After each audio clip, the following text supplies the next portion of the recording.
É dia 12 de abril de 2021 e este é o episódio 138 do podcast Ubuntu Portugal. O show sobre Ubuntu, software livre e outras cenas. O meu nome é Diogo Constantino e tenho comigo o Tiago Carronda. Olá, Tiago. Olá, Diogo. Então, como estás? Estou fecholas, pá. E tu? Eu também, pá. Está tudo bem. Estás aí meio desgalho, então. Está tudo bem contigo? Estás com problema nas costas? Estava aqui um bocadinho mais baixo que o meu. Cuidado, acho que cuidado com os volumes, cuidado com os volumes, cuidado com as experiências. Não, estavas notavelmente mais baixo do que eu e acho que as pessoas têm o direito de ouvir tão bem como me ouvem a mim. Está bem.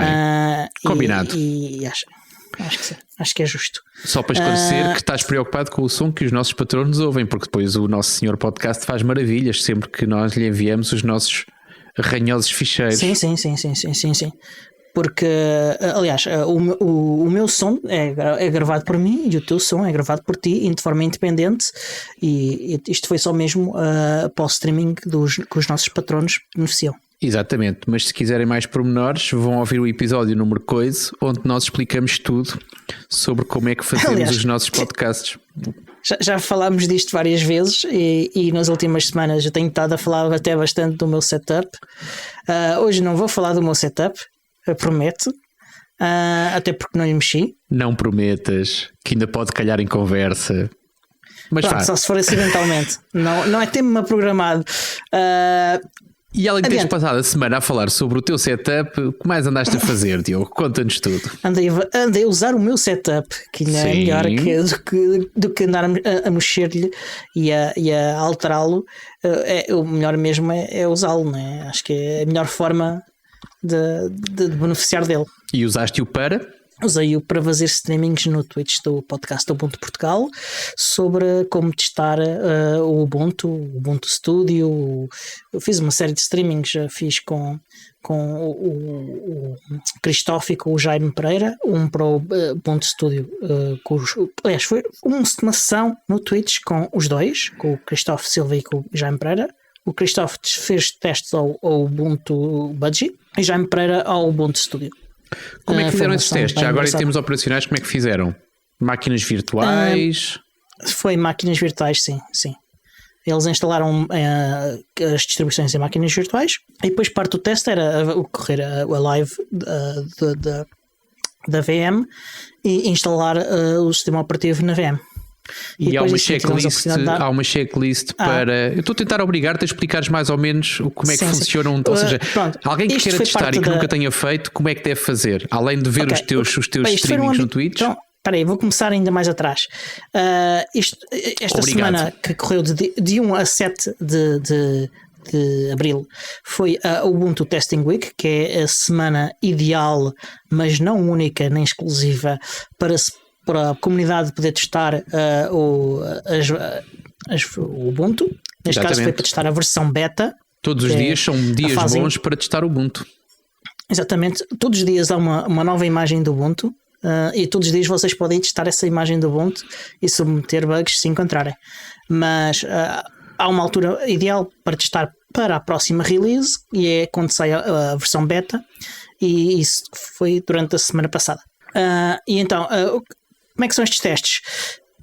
Estes testes são feitos porque há um plano de testes definido pela distribuição, quer pelo Ubuntu, quer pelos flavors, que está num site que é o iso.qa.ubuntu.com. ok? Eles têm lá links para vocês fazerem downloads das imagens e para os planos de testes que há disponíveis para vocês executarem. E depois está lá uma lista de passos que vocês têm que seguir para que o plano seja executado e links para vocês poderem abrir bugs e para dizerem ao fim se correu bem ou se correu mal. Ok. E foi isso que a gente fez. Se vocês virem os vídeos, dá para ver como nós abrimos alguns bugs, principalmente na primeira sessão, com o Jaime e com a primeira sessão, que já foi a terceira, porque na semana anterior já fiz outras duas, né? Mas na sessão com o Cristóvão e com o Jaime Pereira abrimos alguns bugs para o Ubuntu Budgie, para em si, para o instalador do Ubuntu. Não lembro se para mais alguma coisa, mas o Cristóvão abriu uma série de bugs.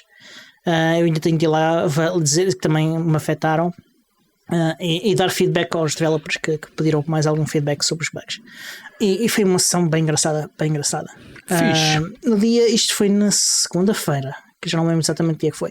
No dia 7 fiz outra sessão, neste caso com a dupla do Conversas Livres, o André Paula e o João J. O André Paula teve-se a testar o seu Kubuntu, obviamente, e o João J teve a testar o Xubuntu, que foi a distribuição com a qual ele se introduziu ao universo do Linux. Também foi engraçado, encontramos alguns dos mesmos bugs, por exemplo, no instalador, e foi uma ação engraçada, vale a pena assistirem. Foi um bocadinho mais longa, mas muito divertida. Como é fácil perceber, tendo em conta com quem ela foi, e foi divertido. E quero também agradecer às comunidades Flutter Portugal e Xubuntu, porque ajudaram a divulgar bastante as sessões. Pronto, isso ajuda, claro. Tens números de audiência, ou seja, quantas pessoas é que assistiram ao streaming? Ainda não fui ver, francamente. Ok.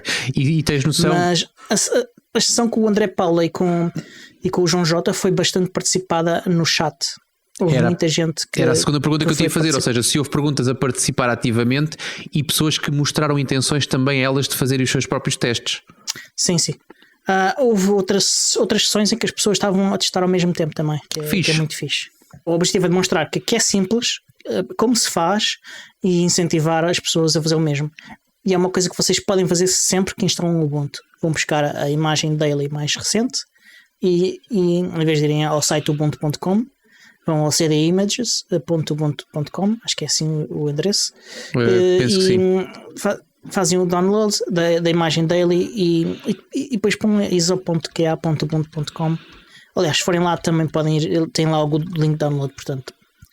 Aproveitam e ao mesmo tempo que instalam executam o plano de testes. Para as pessoas estarem mais distraídas, normalmente é uma instalação.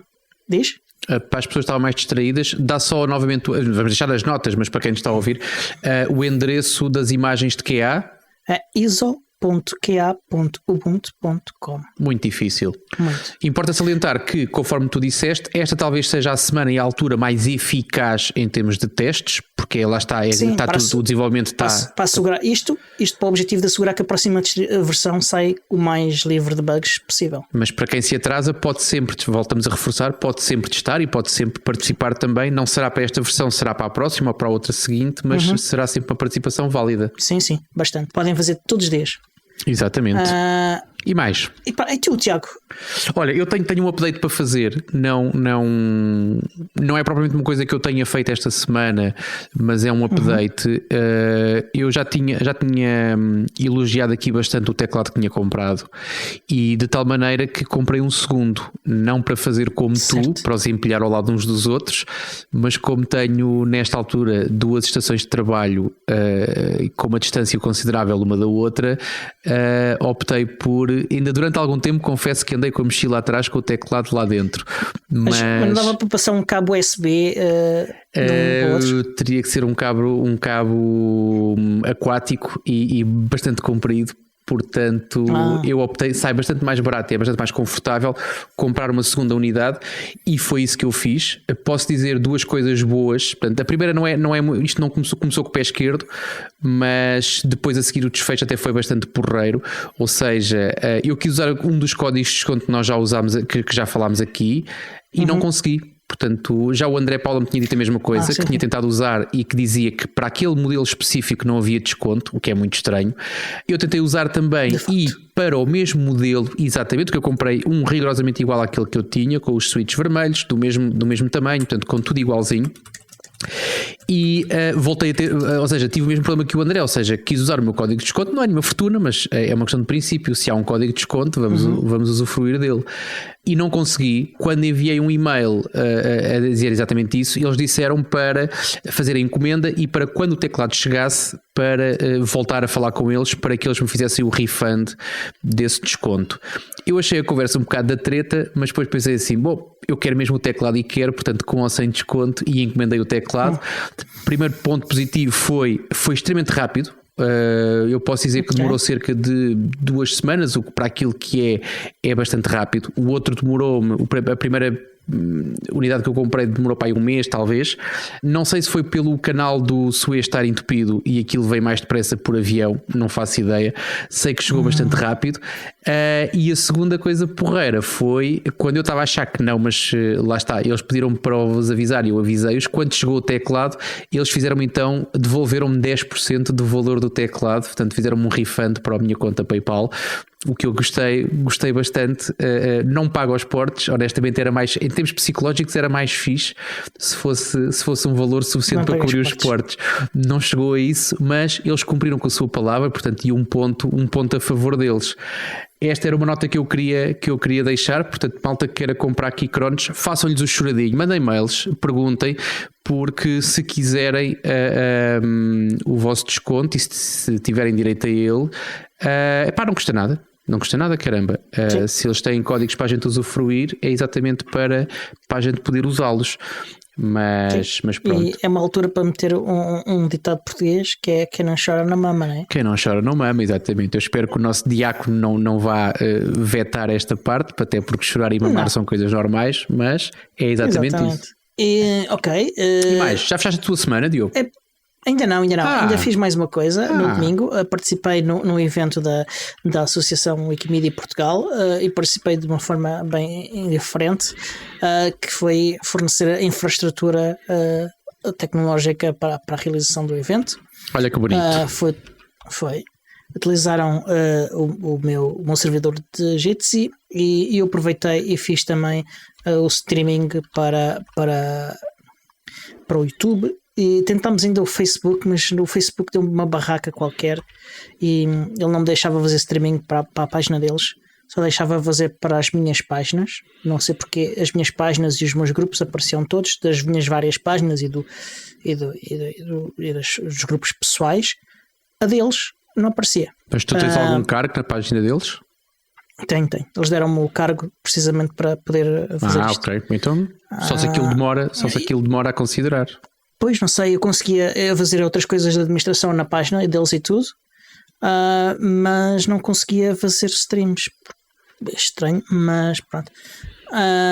Então não foi possível fazer no Facebook, foi só no YouTube e correu razoavelmente bem. O som não ficou perfeito, mas creio que se dá para perceber bem. E hoje o som está perfeito, creio eu. Ok, parece bem. Portanto, quer dizer que há links para isso, ou seja... Sim, vocês forem ao YouTube da Wikimedia Portugal, podem encontrar, mas nós vamos incluir também nas notas do episódio. E esta foi a minha semana. A minha semana hoje, desta vez, como os streams ocuparam a maior parte do tempo, e foi bastante tempo, acredita, porque preparar as coisas demora, preparar e realizar, até porque os streams foram longos, alguns deles foram quase 2 horas, portanto... Aliás, com o André Paulo e com o João, não sei se chegou mesmo às 2 horas, mas nós ficámos bem mais que isso à conversa depois, já offline, os 3, e foi muito engraçado. Vá lá que não editaste no fim, se não estavas tramado. Sim. Seria pior ainda.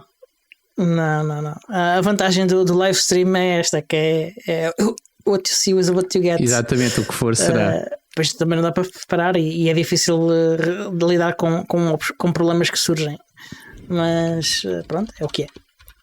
E tu, Tiago, esta semana mais alguma coisa? Não tenho assim mais nada a destacar. Houve algumas coisas que eu não me quero queixar. Ia queixar-me aqui de uma coisa que eu senti esta semana, mas não vou fazer. Vamos deixar isto positivo, vamos deixar um podcast positivo e fresco. Talvez para a semana eu falo sobre isso.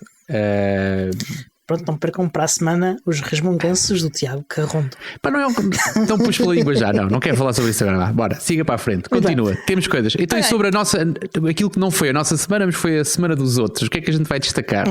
Também foi nossa, vá. Pelo menos minha. Eu vi e chamou-me a atenção uma conversa interessante no grupo Telegram da ANSOL, da Associação Nacional para o Software Livre. Foi uma conversa sobre formulários. Alguém, já não me lembro quem, estava a pedir sugestões de formulários, serviços de formulários alternativos ao Google Forms. Exato. E várias pessoas sugeriram imediatamente o Frama Forms, que é um serviço da Framasoft. Aliás, agora já não é da Framasoft, fez um spin-off, mas é um serviço que não tem tido muito desenvolvimento, quer na parte de serviço, quer no software em si que suporta esse serviço. E que nós aqui há uns tempos, eu lembro-me que experimentámos, já não me lembro para o que foi, deve ter sido por causa da Bucon. Eu penso que sim. Pronto. Foi para inscrição nos eventos, se não me engano, nos eventos sociais. Sim, e não ficámos muito satisfeitos com o software em si. Lembro-me disso. E durante a conversa surgiu também. Lembrei-me que alguém, já não lembro quem, me tinha falado da Lime Survey, que é um software também do mesmo tipo. Eu acho que um bocadinho mais evoluído. E que também é software livre. Não sei se alguma vez usaste. Não, o Lime Survey eu acompanhei de longe essa discussão. E achei curioso, acho que até foste tu quem partilhou esse link do Lime Survey. Eu não conhecia e não conhecia de todo e fui espreitar, mas aquilo que me veio logo à cabeça foi: nós tivemos o mesmo tipo de problema. É preciso enquadrar. Eu não faço aqui referência muitas vezes, mas eu faço parte da direção da ANSOL, da Associação Nacional para o Software Livre, e nós temos vindo a melhorar alguns aspectos que têm funcionado menos bem. E isto não é uma forma simpática, é mesmo isso, ou seja, as coisas funcionam, mas nós queremos melhorá-las ainda mais, e uma dessas coisas era exatamente o formulário de inscrição de sócios, uma coisa demasiado específica, que tinha até algum histórico e que tem algumas obrigações, não só em termos de tratamento de dados, mas também sobre a forma como os dados são pedidos e como são tratados a seguir. Portanto, tínhamos algumas necessidades muito específicas e fizemos a mesma pergunta aqui há uns tempos, ou seja, como é que nós podíamos fazer um formulário e quais eram as alternativas, e de facto quem ficou com essa pasta passou por, eu penso que o Lime Survey não foi um deles, não foi considerado, mas o Framaforms foi. A aplicação de formulários do Nextcloud também, uma vez que a ANSOL usa uma instância Nextcloud para grande parte do seu trabalho. E que nós também já experimentamos e que é uma experiência sofrível, exatamente. Portanto, lá está, quando queres coisas muito básicas e quando não tens assim uma necessidade específica muito, eu não quero dizer exigente, mas quando tu és mais permeável. Eu diria que o Framaforms em particular eu achei difícil de usar, e o Framaforms do ponto que se tu cometias um erro era difícil corrigir o erro. É a minha memória disso. E o Nextcloud Forms também me lembro de ter tido é muito limitado em termos de opções. Sim. Mas pronto, é como digo, tu tens duas formas, das duas uma, ou tu pegas na ferramenta de formulários que queres usar e tentas adaptar o teu formulário àquilo que a ferramenta te oferece e adaptas-te a isso, ou se tu queres fazer ao contrário, ou seja, tens uma ideia e queres que a ferramenta vá ao encontro da tua necessidade e daquilo que é o teu desejo, qualquer uma das possibilidades que nós analisámos era bastante limitada. Posso dizer que a opção que nós escolhemos na altura foi, na altura e que ainda hoje usamos, portanto, alguém que, e aproveito já para fazer o apelo, que é uma coisa que eu raramente vendo aqui o peixe da ANSOL, que é pessoas que nos ouvem e que se querem fazer sócias da ANSOL vão preencher exatamente um formulário que foi criado com uma ferramenta que se chama Form Builder.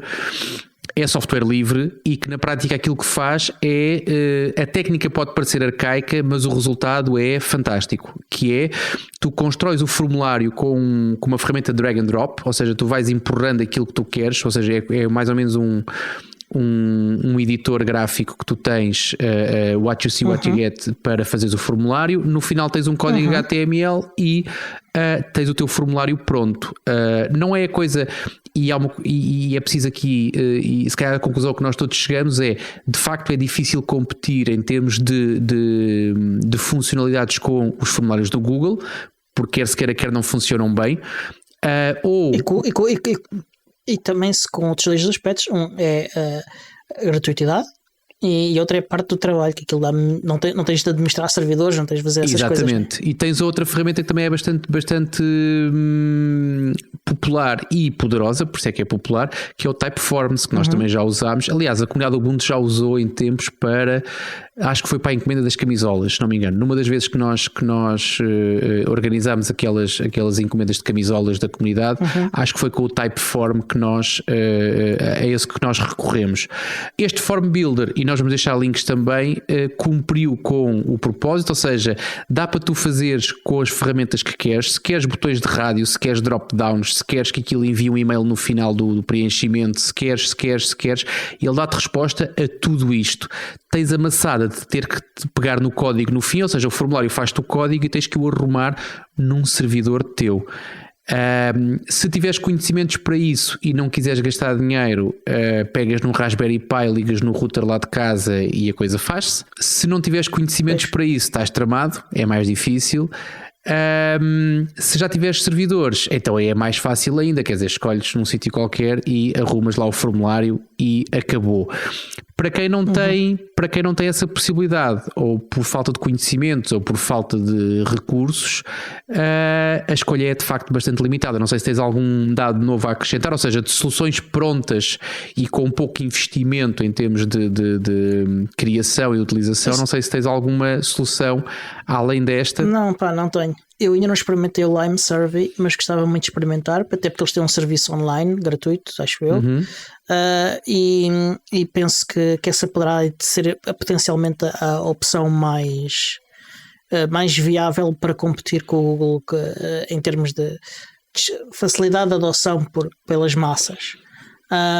Contudo, eu tenho uma opinião que é isto é uma coisa, este tipo de inquéritos que são feitos muito frequentemente por estudantes, para os estudantes universitários, como parte dos seus trabalhos, das suas teses, das suas coisas, e é frequente também que o Estado queira fazer inquéritos sobre coisas, consultar o público sobre vários assuntos, e a mim faz-me confusão que não haja um serviço estatal que ofereça isto. Meu caro, no ensino à distância tu não tens um serviço estatal que faça como em França, ou seja, que tens instâncias de Nextcloud, Moodle e por aí fora, portanto recorres ao Google Classroom ou ao Teams, ao Microsoft Teams, para de uma forma simplificada habituares os miúdos a usar este tipo de tecnologia. Portanto, estavas à espera que existisse uma ferramenta de formulários. Mas isso é uma necessidade mais recente. Esta questão dos formulários é uma coisa que já existe há décadas. Eu preencho inquéritos para estudantes online há décadas, se calhar. Portanto, sim, eu não digo o contrário. Estamos a falar aqui de uma questão de preocupação e de prioridades. Não é uma questão de ser recente ou não ser recente. Acho que faz parte de uma solução, de um pacote que deveria incluir isso. Estou de acordo contigo, mas acho extremamente otimista achares que isso seria uma solução, ou seja, a ser contemplada por qualquer instituição pública. Mas estou contigo, eu voto a favor. Se houver uma petição, devia haver um serviço público dedicado a isto. Mas pronto, deixa-me só fazer deixa-me só fazer aqui uma ressalva para quem nos ouve e para quem não é tão preocupado com a privacidade como nós e que acha que os formulários do Google são uma ótima opção.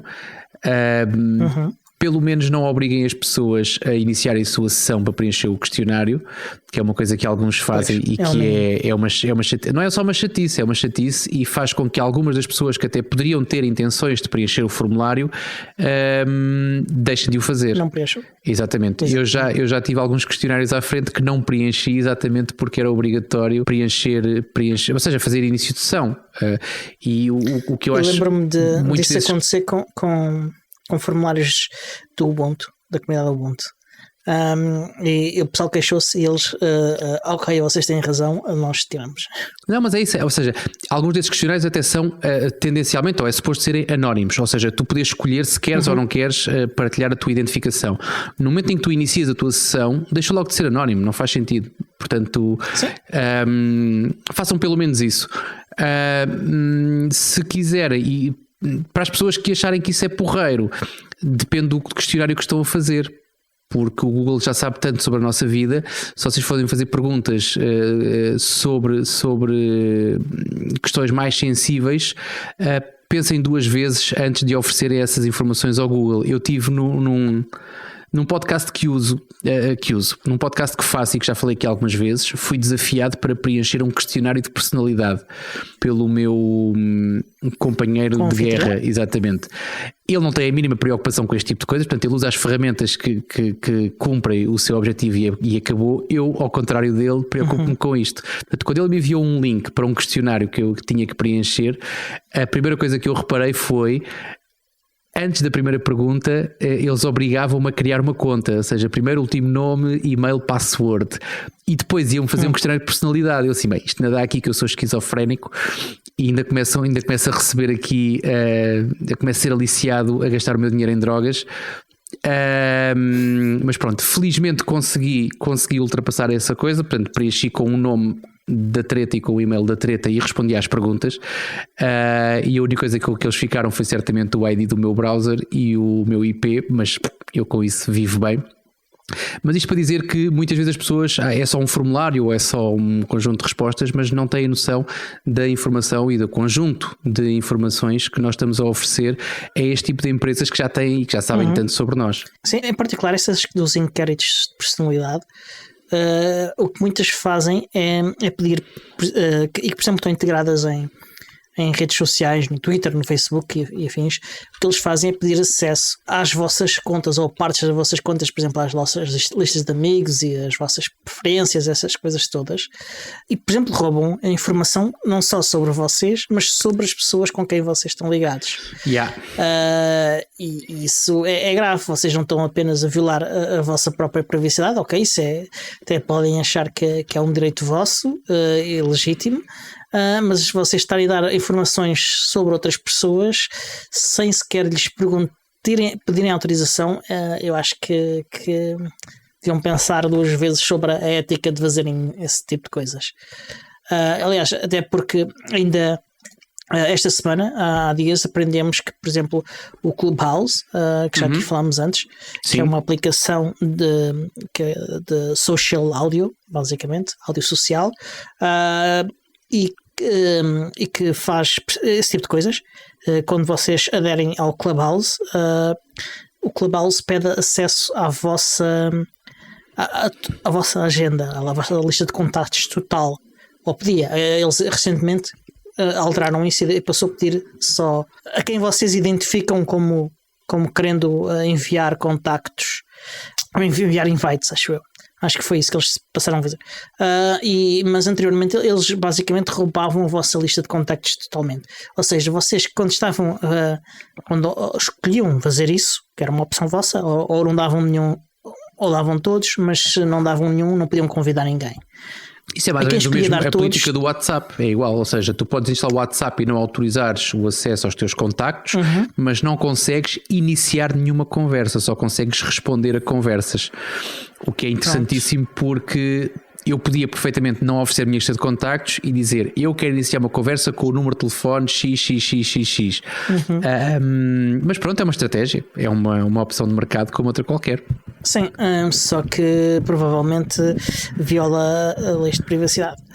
Pois está bem, mas pronto. Só que as pessoas, lá está, que chatice, isto não funciona, vou ter mesmo que autorizar. Pronto, já está, e assim se constrói uma bonita base de dados. Exatamente, as pessoas estão a fazer o que é cómodo para elas e não o que respeita as outras pessoas.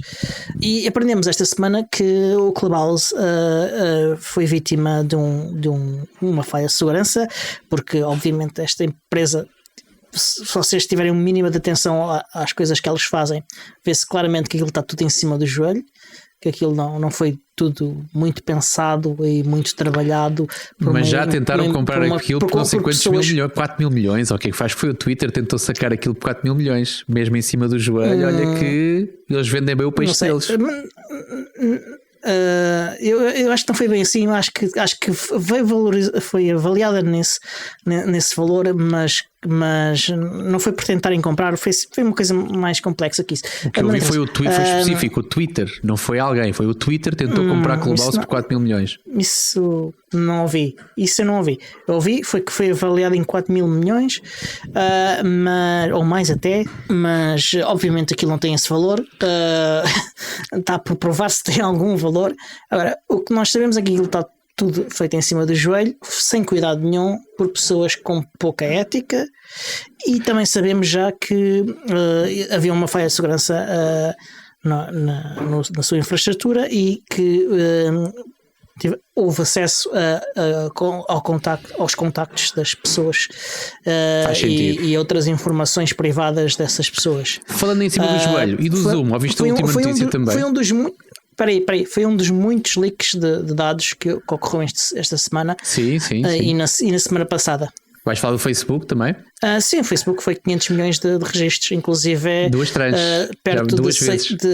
Sim, já 2 vezes, sim. Já, quanto é que foi? Uns 600 mil portugueses ou perto disso. Exatamente. E o Facebook disse que não tencionava contactar ninguém a avisar que foram afetados. Até as pessoas veem notícias para quê? Que é sempre muito bom. Então não vale a pena. Não, para quê? O RGP diz que eles são obrigados a fazê-lo. Mas pronto. São manias da Europa. Vai ser interessante. E falando em cima do joelho, temos o Zoom também, que também foi encontrada mais uma falha de segurança que permitia executar código remoto. Sim. O cliente Zoom continua a marcar pontos também. Sim. Enfim, eu conheço coisas que não posso dizer porque estou obrigado contratualmente a não falar, mas eu não recomendo a ninguém utilizar o cliente oficial de Zoom. Vou começar a usar essa desculpa também, mas pronto, adiante. Então vamos falar outras coisas, não podes falar, avançamos. Siga a Marinha. E vamos então para as nossas notícias. A conversa descambou, portanto, nós a falar de formulários, a conversa descamba para começarmos a dizer mal do Clubhouse e do Zoom. Nós somos gajos perversos, pá.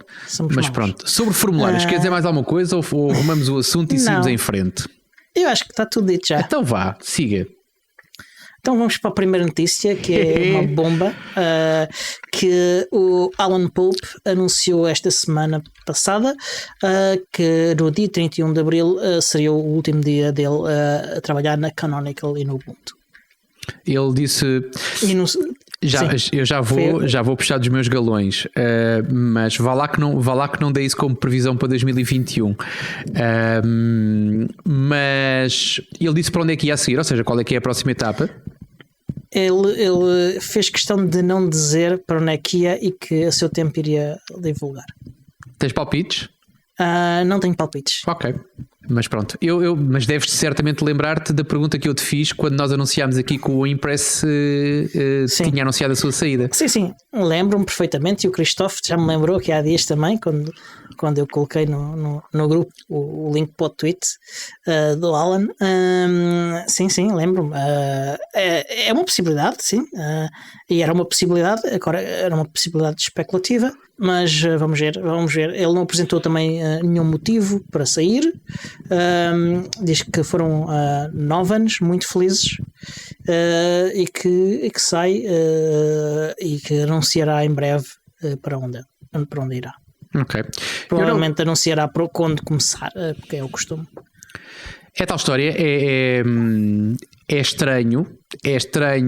Aliás, eu acho que foi mais estranho ouvir o Martin no Impress dizer que saía do que há 2 meses, não sei quanto tempo é que passou, 2, talvez 1, 2, 3 meses, não sei, desde que o Impress saiu, o Alan anunciar a saída. Isso honestamente não me surpreende nada, não fico contente. Aliás, o sorriso que eu tenho, o sorrisinho de lado que eu tenho na cara é apenas porque eu estava a prever isso já, e dei as minhas razões todas naquele episódio, não vou repetir mais nada.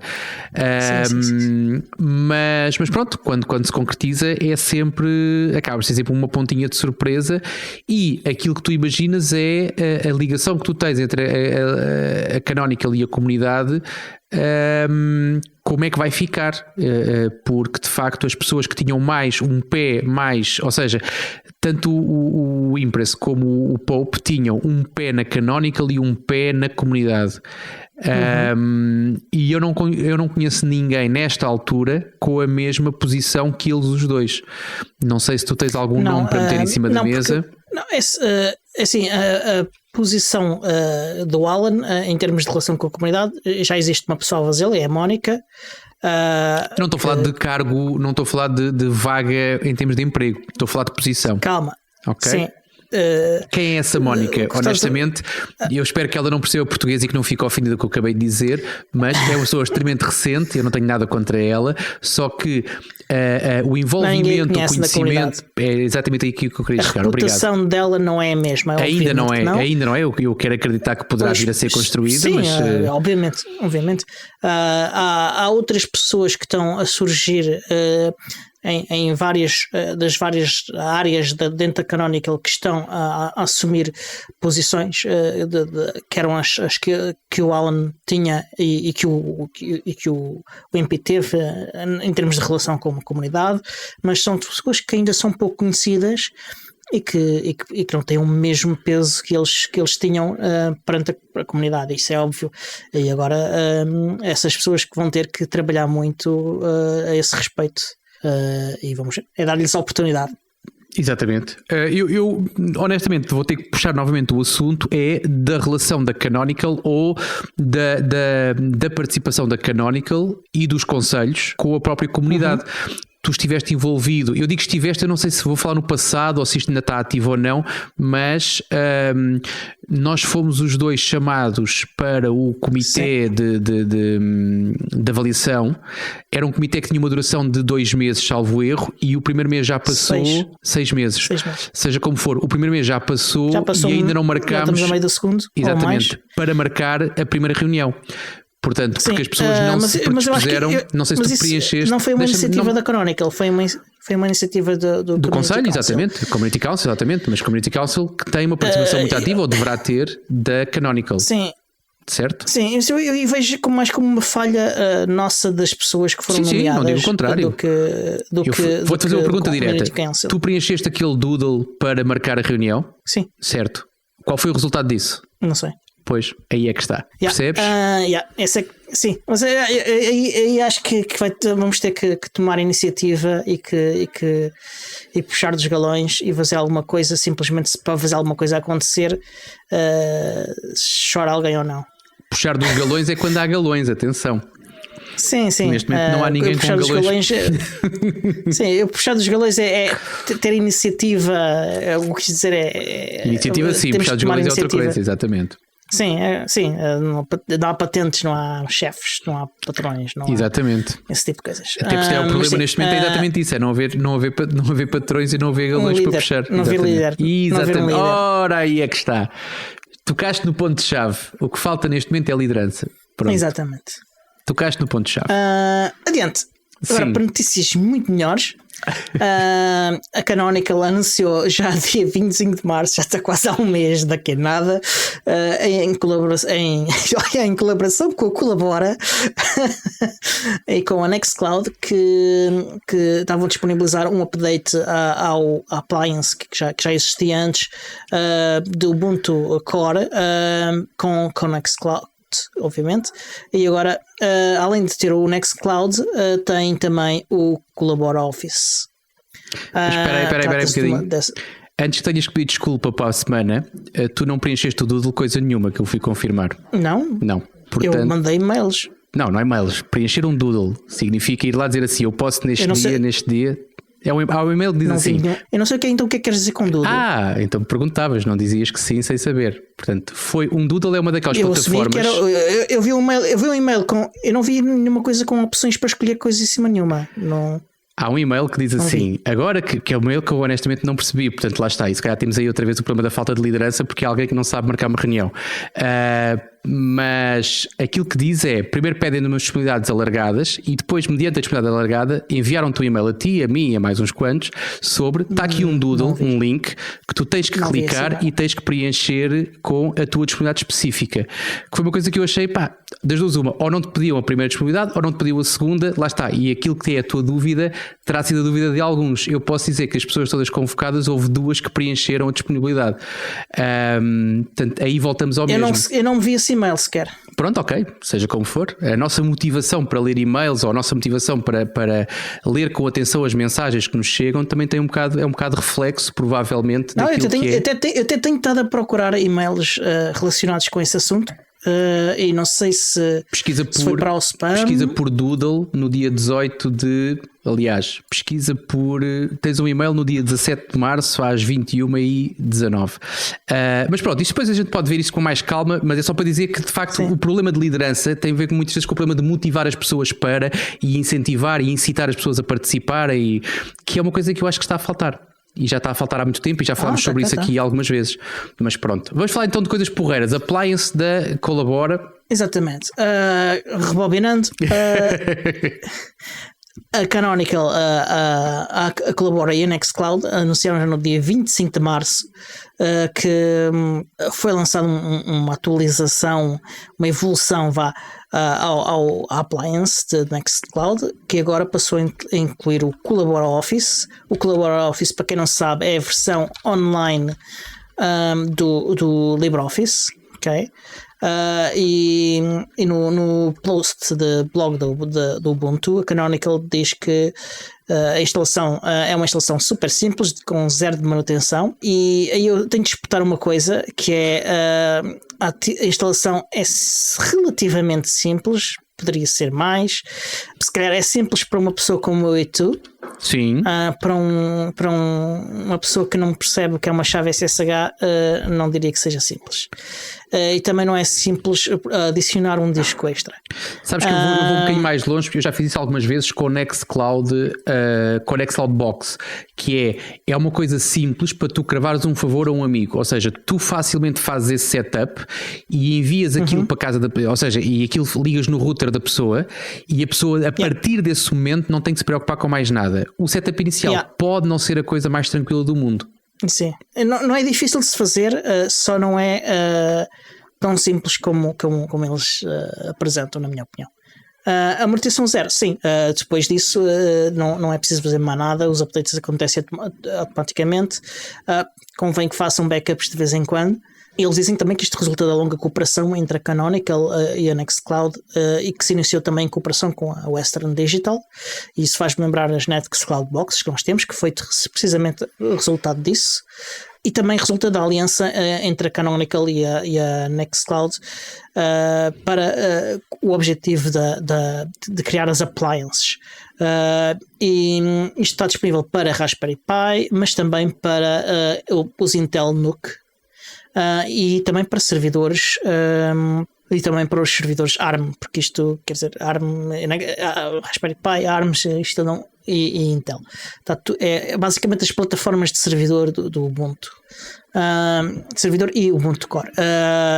Estou aqui a ver o André Feitas no chat a sugerir uma live sobre como configurar uma Nextcloud. Olha, não era mal pensado.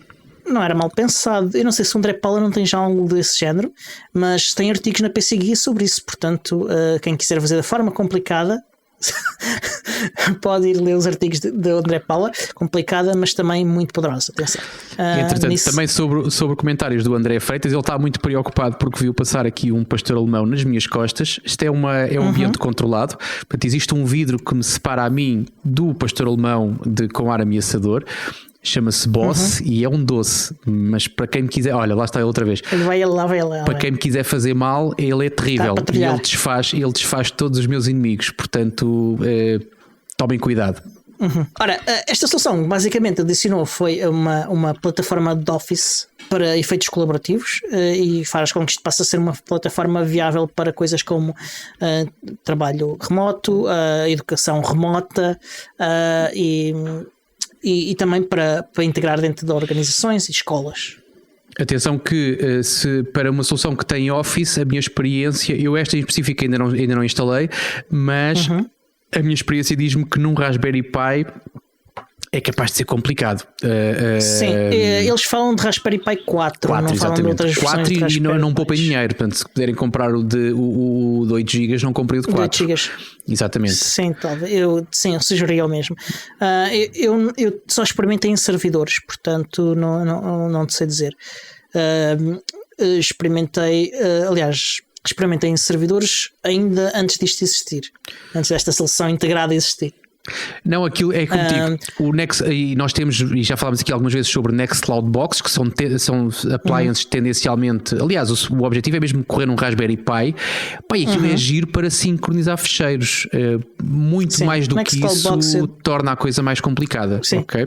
Com múltiplos utilizadores e não sei o quê. Exatamente. O Raspberry Pi começa a ser. Eu experimentei isto com LibreOffice integrado pela primeira vez já há uns anos, quando obtive acesso ao Nextcloud do projeto Ubiports. E utilizámos isto e utilizamos para fazer edição colaborativa para algumas coisas. Eu tenho numa das nuvens que uso para mim, a título pessoal, tenho duas coisas que eu tenho e que ainda não consigo. Ou seja, o meu objetivo é usar a Nextcloud como o meu ambiente de trabalho, e para isso tenho o cliente de e-mail da Nextcloud e o código Office, portanto, para fazer Office Online da Nextcloud. Nenhum dos dois ainda me consegue oferecer segurança suficiente para eu abandonar as aplicações desktop. Portanto, continuo, já falámos aqui várias vezes sobre a minha relação com o Thunderbird e e também com o Office. Portanto, é giro, desenrasca, mas ainda não é. Eu também não é uma nuvem que eu uso a título pessoal, portanto também não é uma coisa muito artilhada em termos, e tenho num data center, portanto não é uma coisa com muita RAM nem com muito CPU, portanto poderá estar relacionado com isso, mas eu ainda não consigo deixar de usar o LibreOffice nem o Thunderbird em detrimento disso. Agora, para desenrascar e é alguma utilização mais pontual, perfeitamente. Ok, eu não tenho também mais acho que concordo completamente com isso, não tenho mais a adicionar sobre este tema. Agora, sobre o Ubiports, que era a notícia que eu queria falar a seguir. Há quanto tempo é que não falavas do Ubiports? Até deves dar aí já a coçar-te todo. Há uns 3 episódios. Pois, lá está, exatamente.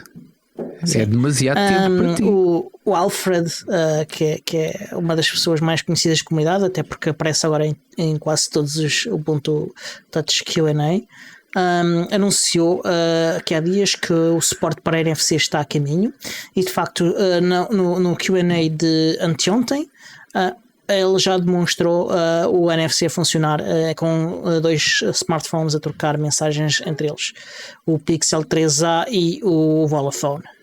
Está então na hora de comprar uma Nitro Key 3 que já suporta NFC para fazer o 2FA em condições. Talvez. Sinto que também há aplicações para o próprio Ubuntu Touch que são para 2FA que são interessantes, são mais limitadas. E a aplicação é virtual, não é hardware. Sim. E hoje anunciou também que a bateria do Pixel 3a iria ter um grande benefício agora na próxima OTA 17. E acho que sobre notícias, acho que ficávamos por aqui, porque estamos quase já estamos nos 50 minutos. Eu queria ainda ir à nossa agenda. No dia 25 de Abril vai-se realizar mais uma Wikidata Days Sessions, assim que é. Eu não me recordo do tema, nós falamos do tema várias vezes durante a sessão, mas eu estou completamente esquecido qual é que é o tema. Mas vai decorrer na mesma ao domingo, das 16 às 19 horas, dia 25 de Abril. Certo, boa. Não percam. A má notícia é que dia 25 de Abril este ano calha um domingo, portanto, malta que estava a contar com o feriado, chapéu. É sempre, mas pronto, é a vida. É a vida, exatamente. Entretanto, como estamos a chegar aqui ao fim do episódio, queria lembrar a todos os ouvintes que têm várias formas de nos apoiar a divulgar o show e a que tenhamos meios para o realizar. Uma é falar incessantemente do show aos vossos amigos até os vossos amigos deixarem de o ser. Exatamente, é uma boa possibilidade, exatamente. Sim. É um bom teste para saber quem são realmente os amigos, quem não são os amigos. Exatamente, quem aguentar sério são os vossos amigos. Exatamente. Temos outra forma que é pelos nossos links de afiliados. Essa forma é uma forma que vos beneficia frequentemente, e não em todos os casos, mas pelo menos não vos prejudica, e a nós ajuda-nos porque ajuda a pagar ao Senhor Podcast e a pagar a nossa infraestrutura. E esta semana temos 2 bundles de Humble Bundle para vos recomendar. Um é o Humble Bundle Machine Learning Zero to Hero, da Manning Publications, que tem muitos livros sobre Machine Learning, com vários conceitos a esse respeito, e de programação também, sobre inteligência artificial, Deep Learning, Machine Learning, e depois como utilizar várias linguagens de programação, como Python e Go, para aplicar esses conceitos na prática. Após a publicação deste episódio, ele vai estar disponível por mais 3 dias. Portanto, tem a oportunidade. Para os patronos ainda têm mais dias, portanto, aproveitem. Há outro pack, é o The Ultimate Python Bookshelf by Pact. Mas se não são patronos, esqueçam, já passou. Não passou, não. Tem mais 10 dias após a publicação. Espera aí, estou a ouvir isto errado. Não, espera. Então é ao contrário, esqueçam. O primeiro é que já passou. O que tu falaste agora é que expira daqui a 3 dias. Portanto, no dia em que sai o episódio, chapéu, já passou. Esqueçam. Pronto, perderam a oportunidade. Fizessem-se patronos. Que agora já são... que é 3 dias? Eu tenho a ideia que são 3 dias, mas vou confirmar. Fala do segundo. Eu acho que é 3 dias após a publicação. E de qualquer forma, 3 dias, sendo terça, quarta, quinta ainda vão a tempo. Dá, ainda é capaz de dar qualquer coisa. Sim, ainda dá. Despachem-se, gente, despachem-se. Exatamente, de qualquer forma já o mencionámos na semana passada. Portanto, o The Ultimate Python Bookshelf by Pact tem livros como Data Engineering with Python, Modern Python Cookbook, Artificial Intelligence with Python, e vai estar disponível por mais 10 dias, como já dissemos. É claro que se usarem os nossos links de afiliados, vocês podem escolher dar-nos qualquer coisinha do valor da vossa compra, além de definirem, obviamente, quanto é que vão pagar pelos livros, porque isso é uma das características do Humble Bundle. Vocês podem escolher quanto querem pagar e quanto querem pagar à editora, ao Humble Bundle, às instituições de caridades que eles apoiam e também, neste caso, ao vosso podcast preferido. Ao nosso podcast preferido, que é obviamente nós.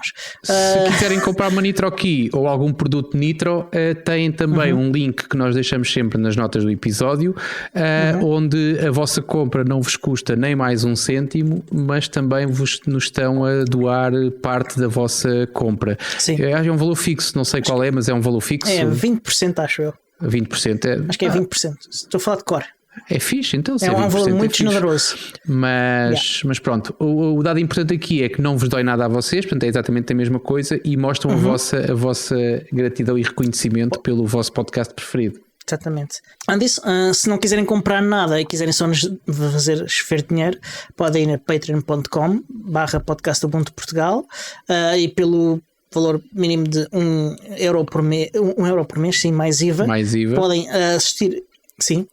Podem assistir a estas desbundas, por exemplo, às gravações, ver o boss lá às atrás, gravações em vídeo, e as figuras que eu não tenho que esperar por quinta-feira. Exatamente. Mas se não tiverem disponibilidade financeira, podem simplesmente partilhar os nossos posts nas redes sociais, obviamente, e divulgar. Estamos no Twitter, Facebook, no site é o podcastubuntuportugal.org. Se gostarem de ouvir rádio e de ouvir rádio fixe, a nossa sugestão é ouvirem-nos na Rádio Zero, a Rádio da Associação de Estudantes do Instituto Superior Técnico. Nós passamos todas as quintas-feiras às 22h03 e aos domingos às 11h da manhã. Se querem juntar-se à comunidade Ubuntu Portugal, também está nas redes sociais, Twitter e Facebook. Tem um site em ubuntu-pt.org. Temos um grupo de Telegram também muito ativo, e falamos lá do Ubuntu, obviamente, software livre, e temos mais genéricos de IT. Vale a pena juntar isso, na minha opinião. Resta só então dizer que este podcast é produzido por mim, Diogo Constantino, pelo Tiago Carronde e editado pelo Alexandre Carapis, o Senhor Podcast. E até à próxima. Tchau, até à próxima.